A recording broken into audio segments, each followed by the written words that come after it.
4월 30일 화요일, 오늘 10% 이상 급등한 종목과 그 이유에 대해서 알아보겠습니다. 오늘 장은 오후 4시 30분 키움증권 기준으로 코스피 지수는 0.17% 상승한 2692.06포인트로 마감했습니다. 외국인과 기관은 매수로 임한 가운데 개인은 매도로 대응했네요.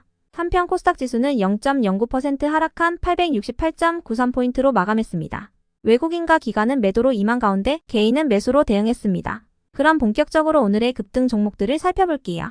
오늘 10% 이상 급등한 종목은 총 24종목으로 코스피에서는 5종목, 코스닥에서는 19종목이 나왔습니다. 이 중 상한가 종목은 삐아, 스카이문스 테크놀로지 2종목이고요. 오늘 하한가 종목은 BK탑스와 아스트 2종목이 있었습니다. 총 24개의 급등 종목들을 한데 모아서 섹터별로 묶어보니 3개 테마로 나눠볼 수 있었어요. 그 외 나머지는 개별 이슈로 오른 종목들인데요.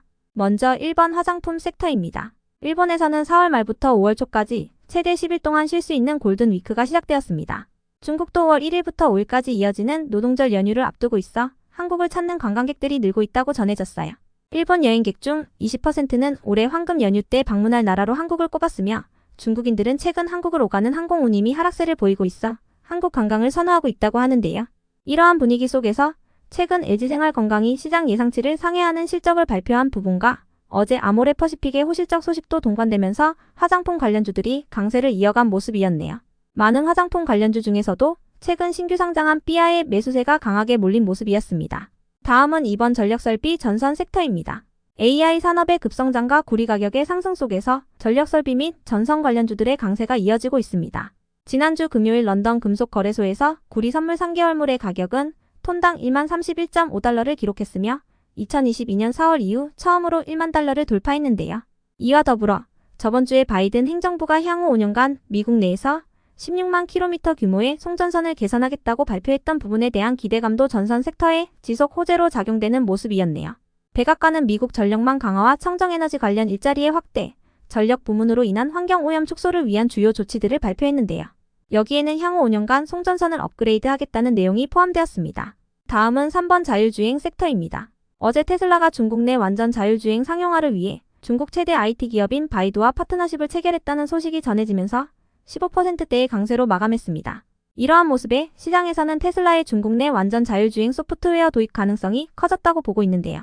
참고로 주말 사이에는 현대차와 기아가 중국 빅테크 기업인 바이두와 손잡고 중국 커넥티드카 시장 공략에 나섰다는 소식도 있었어요. 현대차와 기아는 바이두와 함께 커넥티비티와 자율주행, 지능형 교통 시스템과 클라우드 컴퓨팅 등의 포괄적인 영역에서 새로운 비즈니스 생태계를 구성해갈 계획이라고 전해졌는데요. 이러한 분위기 속에서 자율주행 관련주 일부가 강세를 이어가는 모습이었습니다. 그 외 나머지는 개별 이슈로 오른 종목들인데요. 먼저 스카이문스 테크놀로지는 어제 장마감 후 총 775억 원 규모의 운영자금 확보 목적으로 3자 배정 유상증자와 전환사채 발행을 결정했다고 밝혔던 종목인데요. 해당 소식에 어제 시간에 상한가에 이어 오늘 정규장에서도 상한가로 마감했습니다.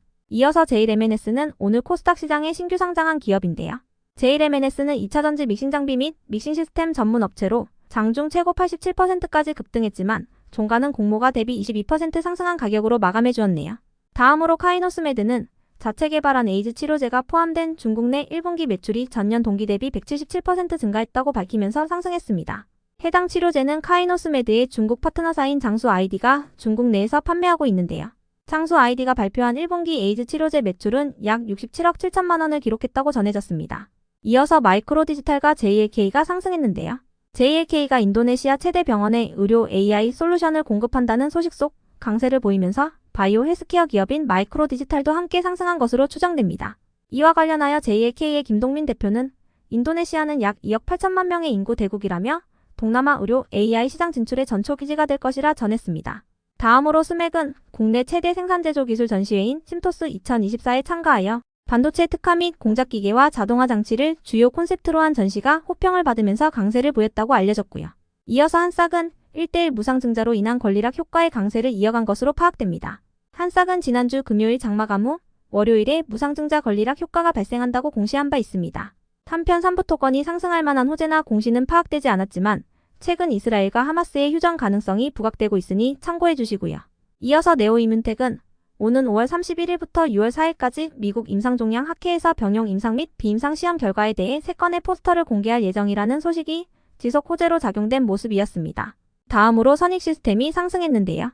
디스플레이 전문 시장조사 업체인 유비리서치가 최신 보고서를 통해 OLED 발광재료 수요량이 2028년까지 연평균 7.9% 증가할 것이라고 전망했기 때문입니다.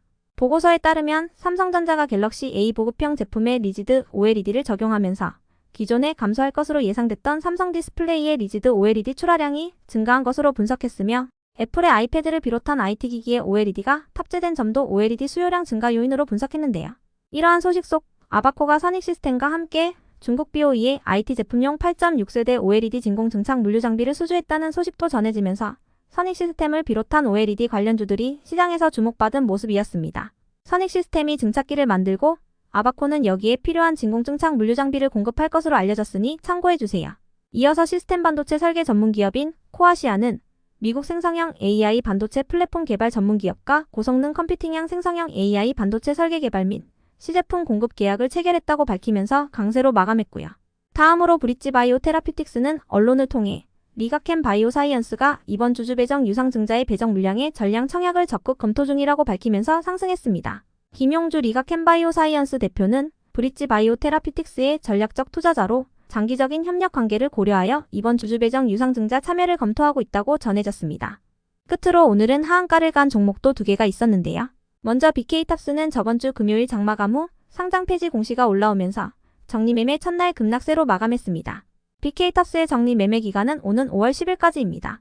이어서 아스트가 오늘 하락할 만한 악재나 공시는 파악되지 않았지만 아스트는 지난주 금요일에 ASTG를 흡수 합병한다고 공시한 바 있으며 어제는 국내 공모 신주인 수권 행사로 다음 주 5월 3일에 주식이 추가 상장된다고 공시한 바 있으니 참고해주세요. 그럼 오늘의 거래량과 거래대금 상위 종목들을 시장별로 살펴보고 마칠게요.